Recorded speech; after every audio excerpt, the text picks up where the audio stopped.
In the dark, a legend unfolds. A blade so rare its story's never been told. A grail of grails, call it out by name. Marfione's fabled masterpiece in a stainless frame, by hands like a mythic spell. 2 or 3 exist as far as they tell. Tony's secret treasure hidden from us. Is it even real? Who can you trust? Unicorn blade, a dream to hold. Shimmering mirror to behold. Eyes may deceive and hearts cannot hold. Truth lies etched in the steel, silent and cold. Shadowed whispers carved through the air. Collectors' hearts left gasping in despair. Does it exist, or is it a ghostly art? A treasure that ignites the seeker's heart.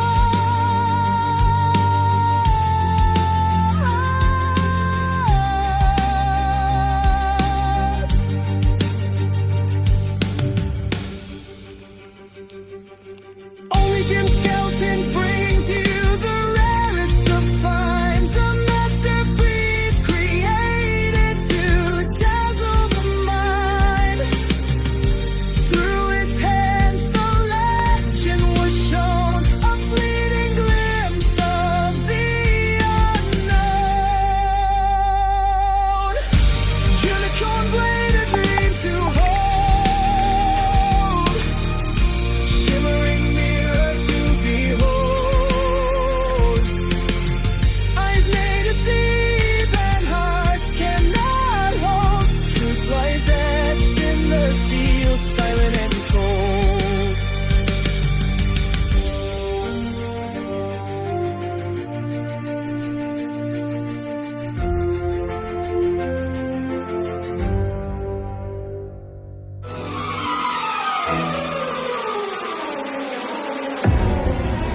Please like and subscribe. Hey guys, Jim here. Welcome back once again. Thank you ever so much for joining me here on my main channel as we discuss what is truly a custom grail of grails, the fabled Marfione Custom masterpiece. This is a knife that was once shrouded in great mystery, a long fabled knife that at one time was only mentioned in whispers. Legend was that only 2 or 3 had ever been made, and each rested in Tony's personal collection, locked away in a safe, and each one was different from the other. This is the one and only masterpiece that's been reviewed in all of YouTube, and I couldn't feel more honored. I want to give a massive thank you to Sako at Recon 1 for trusting me with this amazing rarity, shipping it from coast to coast across the United States just for me to fondle. That's a big risk. So this is going to be going directly into a special collector's collection, so you may never have a chance to see this one again either. Now, the masterpiece has never made it into production. Over the years, Tony was said to have made only a couple, 2 or 3, in about a 30-year time span between 1996 and, say, probably around 2020. But in the past few years, Tony has made, from what I have found out recently, about 20 more that he's been making and selling, between selling to high-end collectors and taking them to various shows. He has made those recent 20 or so available. So there's almost no frame of reference in the Marfione Custom line for this knife. And there is absolutely no reference for it in the standard production Microtech line either. So for years, the internet argued whether the masterpiece even actually existed. So it's kind of neat now that Tony is taking the time to make a few more of these and make them available, and people actually get the chance to experience them. Oh, it feels amazing too in the hand.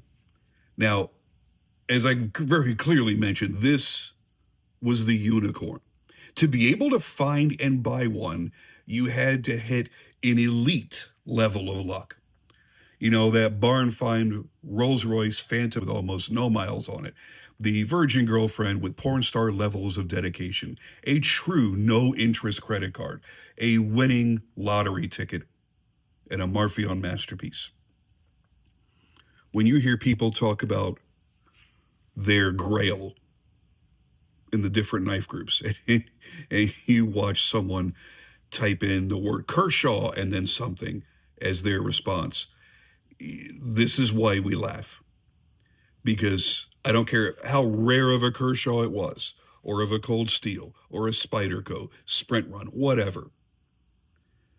There were plenty available, and they were affordable. You didn't have to stick back a little extra money here and there for a year or two or three in order to buy it. A grail is going to be nearly impossible to procure. One, either because of its scarcity, or two, because of its cost, or number three, a combination of one and two. Grail is a term that's just thrown around lately, but this is what a grail is. Knowing that there are maybe 20 of its siblings out there in existence. And it's hard to say that a one of 20 is a rare knife in the custom knife world, because when we talk about custom knives, a lot of times we're talking about a one-off bespoke piece. Maybe it's a Marfione whale shark. Everything's mirror polished and mother of pearl inlays. And he only ever makes one like that. Well, of course, that's going to be super rare because there's only one. However, the whale shark was a model that he's made for years and years and years. So that model is a known and popular model, and you have a one of custom variant of that model. Here, maybe 20 people have had the chance to own this model at all. That's a whole other level, man. It's a whole other level. And you know there's somebody out there that has 5 or 6 of these, that has so much money that spending $20,000 on a knife, they don't really bat an eye at it. So they can afford to buy 3, 4, or 5 of them. Whereas you and I, that first 20 grand, we're going to be saving up for that. We're going to be setting aside for that. So if we ever own one at all, it's going to be one. That's it. Let's talk about the specs very quickly, shall we?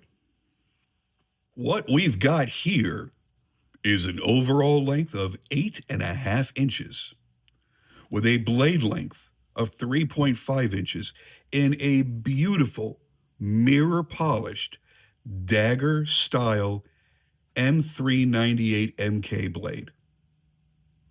Single action out the front in a stainless steel chassis.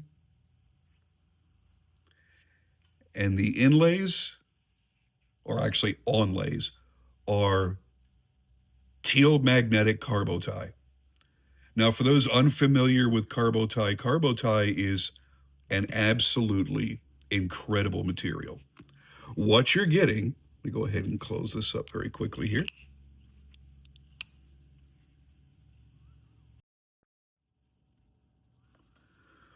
What you're getting here is a true carbon product. You're going to get that matte finish of a nice, cleanly detailed carbon inlay. And the carbon is forged with titanium. And in this version here, with this teal green, you are getting flecks of magnesium, which further add to the sheen and reflectivity of this material, which you're not going to see very strong here because all of my lights are soft boxes. you're not getting a harsh projected light onto here. You go out in the sunlight and you're going to see the dazzling sparkle of the magnesium in this material, and it is wild. It's gorgeous.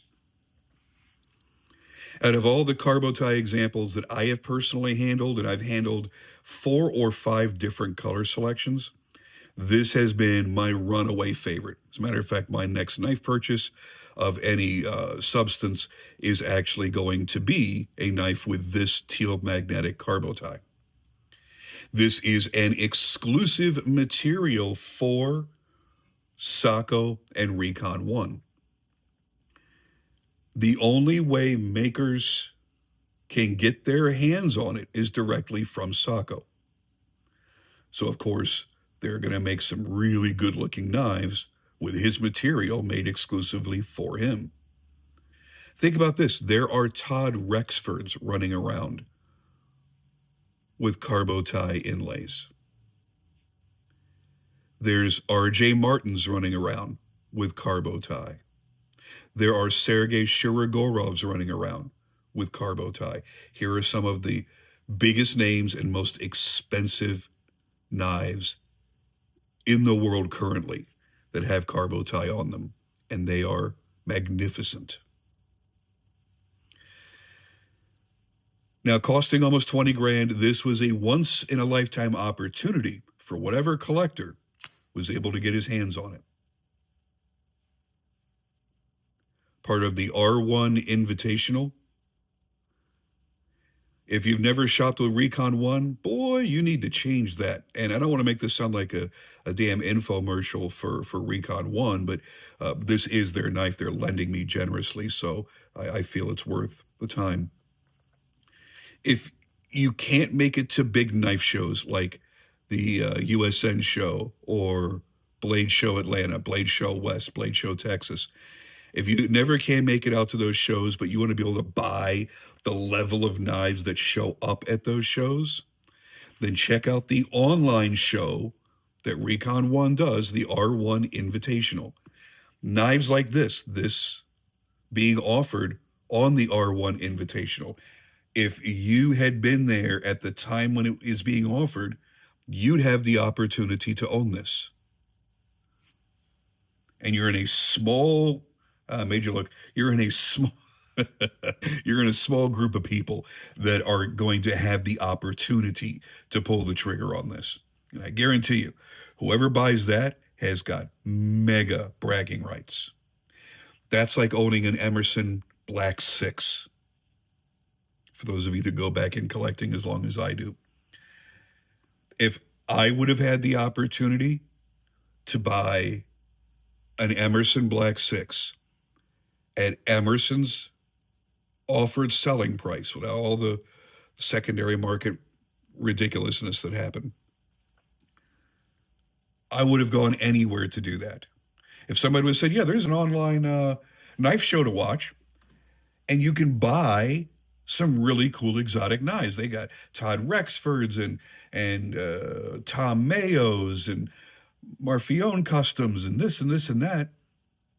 Hell yeah, I would have tuned in. And if I would have seen a Black 6 for what it should have sold for initially, hell yeah.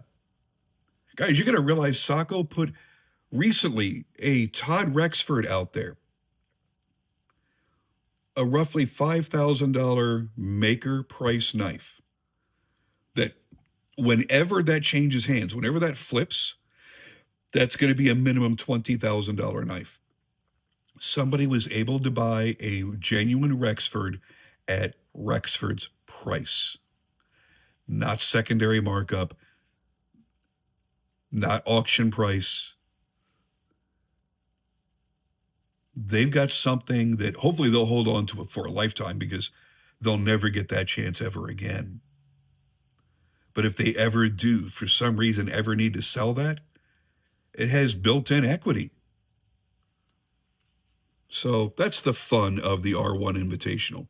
You'll get access to collector's grade knives that you never thought you'd ever be able to see.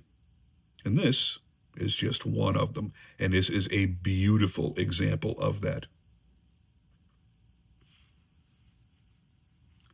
go ahead and retract the blade and show you some of the details here.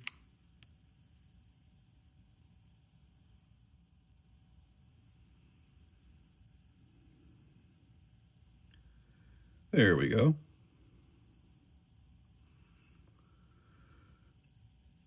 Masterpiece signed off on March of 2025. There's your detent hole and your massive detent for the charging handle to lock into place and not wiggle or get loose. Your safety is here. I would highly suggest using it. Proprietary custom hardware as we're accustomed to.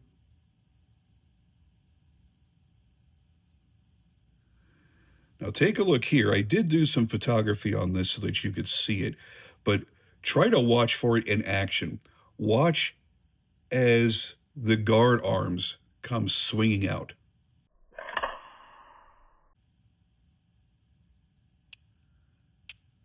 How wickedly cool is that?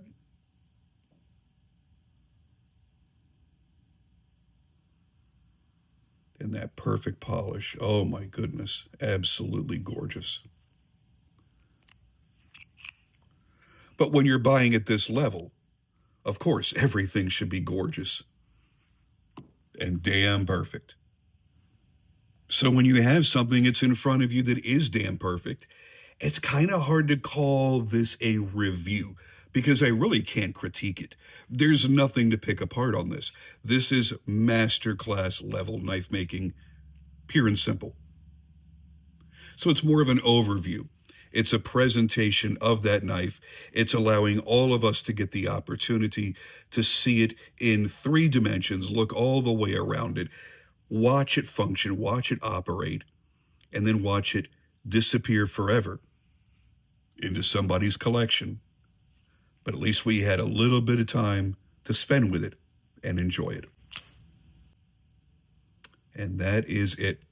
Now, if you guys have been distracted by that other knife in the background that I have been not making any reference to at all, that is the Alchem that you're going to be seeing in a video review coming up very, very soon. I'm very excited to get to it. That knife has been so much fun that I don't want to send it back. Anyway, I'll see you guys when I'm ready to make that video.